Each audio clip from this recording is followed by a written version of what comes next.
Hello guys. So, chika time for today. Well, nag-isip po ako ng ibang content kasi dapat bukod sa charity and bukod sa love team, dapat makilala nyo din kung sino ba yung Medit Basilonia sa likod nila Cheflan Girl. So, hindi ko po in-expect. First of all, hindi ko po in-expect na magiging vlogger ako kasi noon, natatakot talaga akong maging, like, pinangarap ko maging vlogger, siguro year 2020. Yan, na-imagine ko ang sarili kong nagsasalita sa harap ng camera. Pero alam mo yung natatakot ako. Natatakot ako ma-expose. Natatakot akong lumabas sa social media. Natatakot akong makilala. Kasi, syempre, hindi naman po ako naging perfect. Unang-una, hindi ako naging perfect na anak. Hindi ako naging perfect na tao. So, marami po akong pagkakamaling nagawa noon. And marami akong pinagdaanan sa buhay. Kaya nga minsan, parang alam mo yun, napapangiti talaga ako pag may nagtatanong na, bakit ba ganyan ang isang Medit? Bakit ba ganyan ang isang Lecheflan Girl? Bakit sobrang lawak ng ng mentality niyo or ng wisdom niyo sa buhay? Bakit sobrang strong ng personality niyo? Siguro po dahil sa mga past mistakes ko. Siguro po dahil sa mga pinagdaanan ko sa buhay. Especially growing up. Sobrang dami ko po talagang pinagdaanan. As in, sobrang dami kong maling nagawa. And yun yung parang naghinder sa akin para hindi ko i-pursue noon yung pagbablog. Pero mahilig na po talaga ako mag-video, magsalita sa harap ng camera. Nagla-live po ako sa FB account ko pag nagtitinda. Yan. Siguro mga 3 years or 4 years ago na yung live ko. Yung pinakaunang live ko. Kaya, yun. Pero hindi ko talaga pinursue yung pagbablog noon. Kasi natatakot ako.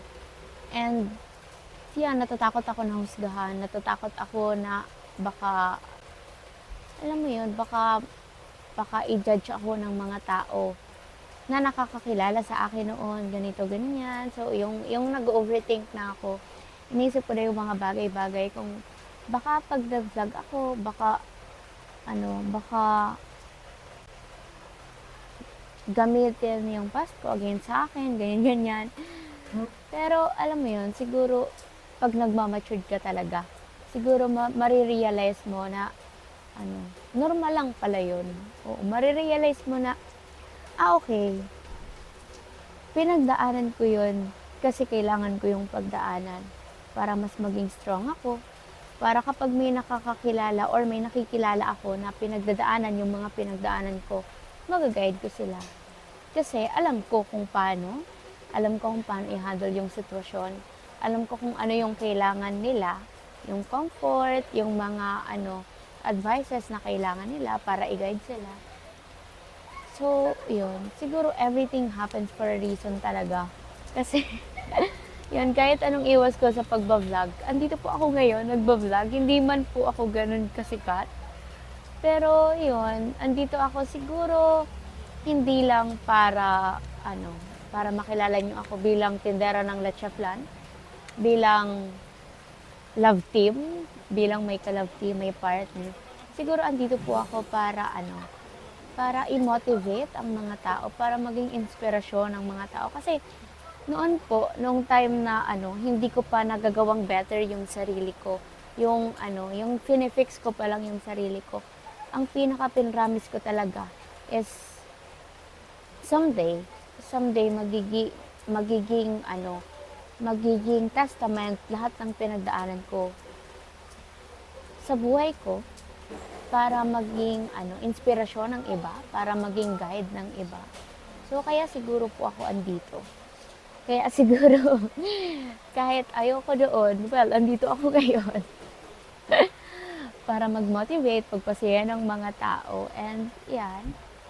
And, doon ko na-realize na hindi na pala nila magagamit sa akin yung past ko. Kasi, lahat naman nagkakamali. Diba? Mapamagulang, mapabata, matanda, lahat tayo nagkakamali. Nasa sa atin na lang yon kung paano natin aayusin yung sarili natin, kung paano natin gagawing better yung sarili natin. Well, we will never be perfect. Kasi wala namang perpekto sa mundo, di ba? Lahat tayo nagkakamali and at magkakamali talaga tayo. Kahit anong gawin natin, magkakamali tayo. Kasi sa pagkakamali, diyan tayo natututo. Sa pagkakamali, diyan tayo nagiging matatag, di ba? Natututo tayong bumangon sa pagkakadapa. Kaya yung mga kabataang katulad ko na nakakaranas ng takot, ng judgment ng iba, kaya hindi sila makamove forward, wag. Lagi niyong iisipin na na lahat ng gagawin yung desisyon ay para sa inyo. And nagkakamali man kayo, hindi yon enough reason para tumigil na maging better version ng sarili mo. Kasi lahat ng magiging decision mo ngayon, yan ang magiging stepping stone sa kung ano yung magiging ikaw 2 years from now, 3 years from now, 5 years from now, even 5 months from now. Diba? Yung maliliit na hakbang na gagawin natin para baguhin at iayos yung buhay natin, napakalaking impact nun sa magiging future na tayo. Diba? Kaya, lahat ng pinagdaanan ko sa buhay, alam mo yung hindi ko siya ikakahiya. Kasi alam kong nag-grow ako doon. Alam kong yun ang rason kung bakit ako ang Medit na nakikita nyo ngayon. Yung Medit noon, siya yung Medit na nagpatatag sa akin ngayon. Siya yung Medit na nagpalambot ng puso ko ngayon. And siya yung Medit na kayang mag-motivate ng iba, kayang maging inspirasyon ng iba. Kaya, never ko po talagang ikakahiya yung past. Kaya sa mga kabataang tulad ko, huwag niyong hayaan na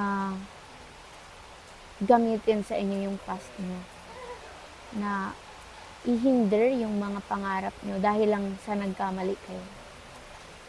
Kasi normal ang magkamali. Diba? Nakadepende naman yun sa kung anong gagawin natin para ayusin yung buhay natin and para maging better version ng sarili natin. May mga nababasa po kasi akong comments na ganyan. Well, yung iba sa mga nababasa ko, totoo naman. Pero yung iba, hindi na talaga. Ang dami ng halo-halong Pero yun po. Yan. Normal namang nagkakamali. Kasi syempre, tao tayo. Bata ako nung time na yun. And kailangan ko nun ng guide. Pero, yan. Nangyari ang nangyari. Nangyari yun. Kasi kailangan yung mangyari.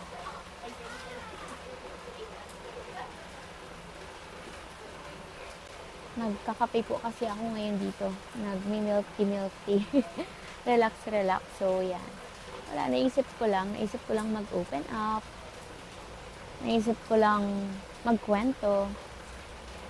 Yan. Naisip ko mag-motivate. Kaya sa mga parents po dyan or sa may kakilala na may mga kakilalang nagkakamali, wag po natin silang husgahan. Bagkus, iparamdam natin sa kanila yung pagmamahal at yung suporta. Support na itatama natin or i-guide natin sila patungo doon sa tama. Diba? Wag natin silang i-judge and wag tayo maging rason kung bakit sila ng past nila. I-hunt sila ng past nila. Wag tayong maging reason kung bakit hindi makausad ang ibang tao. I-normalize po natin ang pagkakamali.